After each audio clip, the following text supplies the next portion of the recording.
Hello students, देखो इस video में हम डिस्कस करने जा रहे हैं basic properties of electric charge और सिंपली चार्ज। तो इलेक्ट्रिक चार्ज के बारे में अच्छी तरह से जानकारी आपको प्राप्त हो चुकी है इसके पहले वाले वीडियो से।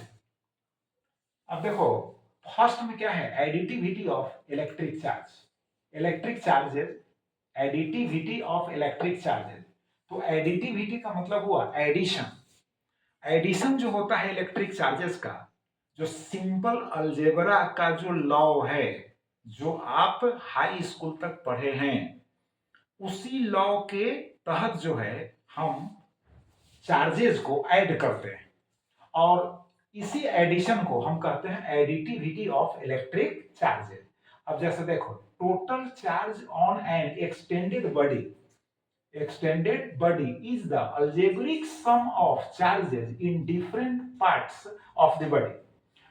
अब देखो एक्सटेंडेड मतलब कोई बड़ा बॉडी है, कोई सिस्टम है, उसके डिफरेंट रीजन्स में, रीजन मतलब क्षेत्र हुआ, पार्ट हुआ, तो उस बॉडी के है ना, एक्सटेंडेड जो बड़ा बॉडी है उसके डिफरेंट पार्ट्स में, डिफरेंट रीजन्स में अलग अलग चार्ज है। नेचर भी चार्ज का अलग अलग है, ठीक।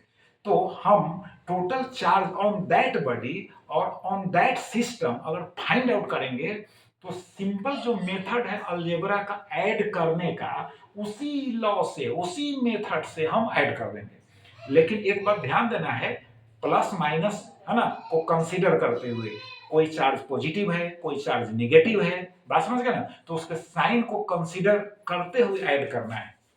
जैसे आप पढ़े भी हो मैथमेटिक्स में, तो देखो if a body contains 4 charges plus 4 microcoulomb minus 2 microcoulomb plus 3 microcoulomb and minus 1 microcoulomb, then the total charge on the body is equal to क्या होगा, plus 4 microcoulomb minus 2 microcoulomb plus 3 microcoulomb, है ना, and minus 1 microcoulomb.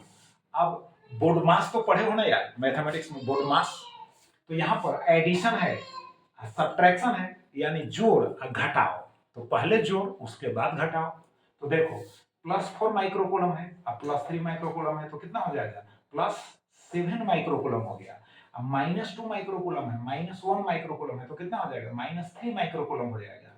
तो plus 7 microcoulomb है, minus 3 microcoulomb, तो कितना left होगा, कितना बचेगा, तो प्लस 4 माइक्रोकूलम हो गया कि नहीं।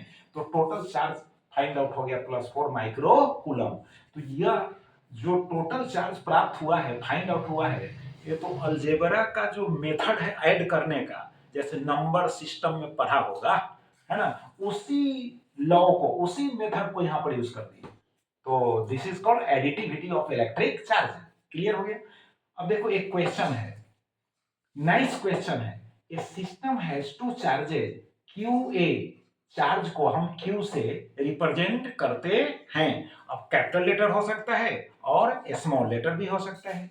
क्यू ए, क्यू ए का मतलब हुआ पॉइंट ए पर जो चार्ज है उसका वैल्यू कितना है, 3.5 microcoulomb, and Q B, point B पर जो चार्ज है उसका वैल्यू है माइनस 3.5 माइक्रोकूलम, ठीक। Located at A. अब ए का कोऑर्डिनेट्स देखो, ए का स्पेस में कोऑर्डिनेट्स देखो, 0 0 माइनस 15 सेंटीमीटर। इसका मतलब क्या हुआ, एक्स का वैल्यू 0, वाई का वैल्यू 0, बट जेड का वैल्यू जो है minus 15 centimetre. And B point का कोऑर्डिनेट्स देखो 0 0 और उसके बाद क्या है प्लस 15 सेंटीमीटर, यानी एक्स का वैल्यू 0, वाई का वैल्यू 0, बट जेड का जो वैल्यू है प्लस 15 सेंटीमीटर रेस्पेक्टिवली। अब कहता है क्रमशः what is the total charge, है ना, ऑफ द सिस्टम, यानी सिस्टम का टोटल चार्ज बताइए। मतलब ये सिस्टम हैज टू चार्जेस, मतलब किसी फैमिली में 2 मेंबर्स है, उसी प्रकार से है ना, यहाँ चार्जेस का सिस्टम है, चार्जेस का फैमिली है, तो इस फैमिली में कितने चार्जेस हैं यार, 2 चार्जेस है, समझ गए। लेकिन पोजीशन उनका अलग अलग है, तो कोऑर्डिनेट सिस्टम से, नियामक ज्यामिति से हम उनके पोजीशन को पहले लोकेट करेंगे और उसके बाद में ऐड कर देंगे। तो देखो एक्स एक्सिस हो गया, वाई एक्सिस हो गया, आई जेड एक्सिस हो गया। क्योंकि जेड एक्सिस पर चार्जेस जो है लोकेटेड है, इसलिए जेड को हम ऐसे बना दिए, है ना। ऐसे एक्स वाई जेड ऐसे भी लिख सकते हो, लेकिन जेड को हम, है ना, यहाँ पर इस फॉर्म में लिए हैं जो वाई एक्सिस होता है उसको हम जेड लिए हैं, क्योंकि जेड पर चार्जेस को लोकेट करना। अरे किसी को भी हम एक्स ले सकते हैं, वाई ले सकते हैं, जेड ले सकते हैं, चॉइस पर डिपेंड करता है। तो देखो ए पॉइंट कहाँ है, तो ए पॉइंट का कोऑर्डिनेट देखो 0 0 माइनस 15 सेंटीमीटर, मतलब जेड का निगेटिव जो पार्ट है उस पर हमको आना है, तो माइनस 50 सेंटीमीटर। इसका मतलब मूल बिंदु जो ओरिजिन है यहां से 15 सेंटीमीटर डाउनवर्ड। क्लियर हो गया पॉइंट ये। और 0 0 प्लस 15 या इसका मतलब है जेड का जो पॉजिटिव पार्ट है उस पर हमको पॉइंट बी को लोकेट करना है। अब देखो पॉइंट ए यहाँ, पॉइंट बी यहाँ, टोटल चार्ज कहता है, टोटल चार्ज हमको ऐड करना है। समझ गए, टोटल चार्ज क्या करना है, ऐड करना है।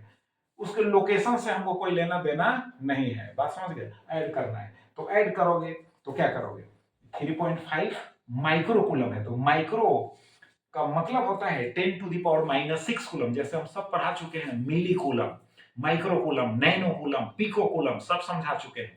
तो 10 to the power minus 6 coulomb, अब फिर एक निगेटिव है उतना ही, तो minus 3.5 into 10 to the power minus 6 coulomb. अब दोनों को ऐड करेंगे तो कितना होगा, this will be 0. The total charge on that system will be 0. तो सिंपल मेथड ऑफ अलजेब्रा हम यूज किए हैं कि नहीं, यानी बीज गणित का साधारण जो नियम होता है जोड़ने का, उसी का ना हम यूज किए हैं। अब देखो सेकंड जो है, इलेक्ट्रिक चार्ज इज कंजर्व, इसका मतलब हुआ कंजर्वेशन ऑफ चार्ज, यानी इलेक्ट्रिक चार्ज जो होता है 100% कंजर्व रहता है। कंजर्व का मतलब संरक्षित रहता है, सुरक्षित रहता है।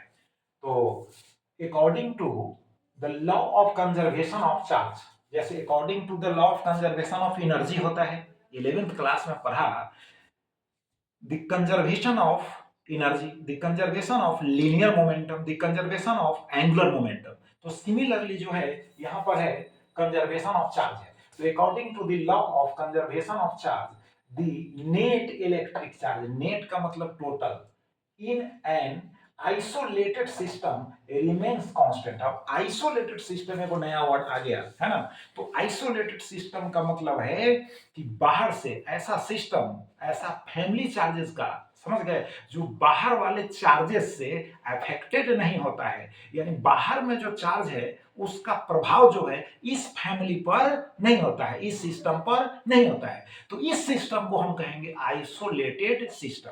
अब बात समझ गए कि नहीं, बात समझ में आ रही है। जैसे सपोज करो सोसाइटी में किसी को दो लड़के हैं, दोनों वर्क कर रहे हैं, ठीक है। अब थर्ड पर्सन जो है इन्वॉल्व हो जाता है और उसको दोनों को अलग करा देता है। इसका मतलब उस फैमिली को हम आइसोलेटेड सिस्टम नहीं कहेंगे या आइसोलेटेड फैमिली नहीं कहेंगे। लेकिन जब थर्ड जो पर्सन है अगर दोनों भाई को अलग कराने की कोशिश करता है, वह नाकाम हो जाता है, फेल हो जाता है, अलग नहीं करा पाता है, इसका मतलब है कि उस सिस्टम पर, उस फैमिली पर थर्ड पर्सन है ना का कोई प्रभाव नहीं पड़ता है, दोनों साथ साथ ही रहता है। अब समझ में आए आगे बात, तो उस फैमिली को हम कहते हैं आइसोलेटेड फैमिली। अब समझ में आ गया। तो फिजिक्स को हम सोसाइटी में पहुंचा दिए तुम्हारे। तो अब यहां पर जो है उसी तरह से यहां समझना है कि आइसोलेटेड सिस्टम में, यानी उस सिस्टम के अंदर जो चार्जेस हैं उन चार्जेस पर बाहर वाले जो चार्ज है आउटसाइड, उसका कोई इफेक्ट नहीं पड़ेगा। अब समझ गए। तो चलो, तो अब यहां है एग्जांपल देखो। Number 1, when a glass rod is rubbed with silk cloth, पहले भी हम डिस्कस कर चुके हैं। When a glass rod is rubbed with, है ना, silk cloth, then both become charged. अब glass rod becomes positively charged while silk cloth becomes negatively charged. But total charge on that system का मतलब क्या हो गया, glass rod plus silk cloth. अब समझ में आ रही, glass rod plus silk cloth, है ना, तो इनको हम कहेंगे सिस्टम। तो total charge on the system, बात समझ गए, बिफोर रबिंग, रगड़ने के पहले, तो क्या होगा, दोनों तो सेपरेटली ऐसे न्यूट्रल था, तो दोनों के चार्जेस को ऐड करेंगे तो 0 प्लस 0, न्यूट्रल का क्या होता है 0, तो 0 प्लस 0 0। अब टोटल चार्ज आफ्टर रबिंग जो होगा वह भी 0 होगा। कहोगे क्यों, अब सपोज करो कि ग्लास रड से 2 इलेक्ट्रॉन्स ट्रांसफर हुआ किस पर, सिल्क क्लॉथ पर, तो ग्लास रड पर कितना चार्ज इंड्यूस हुआ, तो +2e हो गया। ई स्मॉल ई पहले भी बता दी है, एलिमेंट्री चार्ज है। और सिल्क क्लॉथ पर कितना चार्ज इंड्यूस हो गया, तो -2e। अब जोड़ कर देखो, ऐड करके देखो, तो +2e -2e का वैल्यू कितना होगा, 0। तो आफ्टर रबिंग जो टोटल चार्ज हुआ सिस्टम पर वह 0 हो गया। Hence we can say that total charge on, है ना, that system, on that system का मतलब on the given system, on the given system will be 0। Hence we can say that electric charge is conserve. Clear हो गया। अब next example देखो, देखो when alpha particle, देखो यहाँ व्हेन अल्फा पार्टिकल, अरे कहां देख रहे हो, यहां ना देखो यार, मैं यहां हूं, तुम कहां खोज रहे हो। देखो when alpha particle emitted from 92 U 238 atom, देखो यूरेनियम एटम है। अब यूरेनियम के आइसोटॉप्स होते हैं, पढ़ा होगा केमिस्ट्री में 10th और 9th क्लास में, समस्थानिक, बिहार बोर्ड वाले समस्थानिक, सीबीएसई बोर्ड वाले आइसोटॉप्स, समझ गए। तो 92 U238 एटम है यूरेनियम का। अब इस एटम से अगर एक अल्फा पार्टिकल इमिट हो जाता है, समझ गए, तो क्या मिलेगा, थोरियम मिल जाएगा। एक अल्फा पार्टिकल के निकलने से थोरियम मिलेगा। तो थोरियम का देखो यहाँ पर फॉर्मूला क्या है, तो 90, है ना, थोरियम हो गया TH 234, यानी 234 हो गया यार, तो 234। अब देखो, तो alpha particle is equal to helium atom हो गया। क्लियर, तो इसलिए हम लिखा है 2He4 अल्फा पार्टिकल, है ना, का मतलब हो गया 2He4 हीलियम एटम। तो यहां पर देखो एलिमेंट्री जो चार्जेज है, नीचे वाला याद रखना, ऊपर वाला ना, नीचे वाला, ऊपर वाला ना, ऊपर वाला मास नंबर को इंडिकेट करता है, बात समझ गए। नीचे वाला जो है ना, चार्ज को इंडिकेट करते हैं, यानी एलिमेंट्री चार्जेस को इंडिकेट करता है, यानी नंबर ऑफ एलिमेंट्री चार्जेस। तो देखो number of elementary charges before decay, decay का मतलब निकलना, डीके का मतलब क्या होगा, अल्फा पार्टिकल उस एटम से निकला, तो इसको क्या कहेंगे, डीके। बात समझ गया कि नहीं। तो कितना होगा, 92 होगा। और आफ्टर डीके जो होगा कितना होगा, 90 आप +2, दोनों को ऐड करेंगे हम, 90 प्लस ये मिला, चूंकि ये निकला तब नहीं मिला जी, अरे ये निकला तब ना मिला, तो 90 +2 को ऐड करेंगे तो कितना हो जाएगा, फिर 92। तो अब हम कर सकते हैं, we can say that hence total charge is conserve. तो इस एग्जांपल में भी टोटल चार्ज कंजर्व हो गया। ऐसे बहुत सारे एग्जांपल्स हैं, है ना, but here we have discussed only 2 examples. तो 2 एग्जांपल्स से ही आपको क्लियर हो गया होगा कंजर्वेशन ऑफ चार्ज। अब नेक्स्ट जो प्रॉपर्टी होगा फिर नेक्स्ट वीडियो में हम, है ना, डिस्कस करेंगे। तो आप रिवाइज करो। Thank you very much.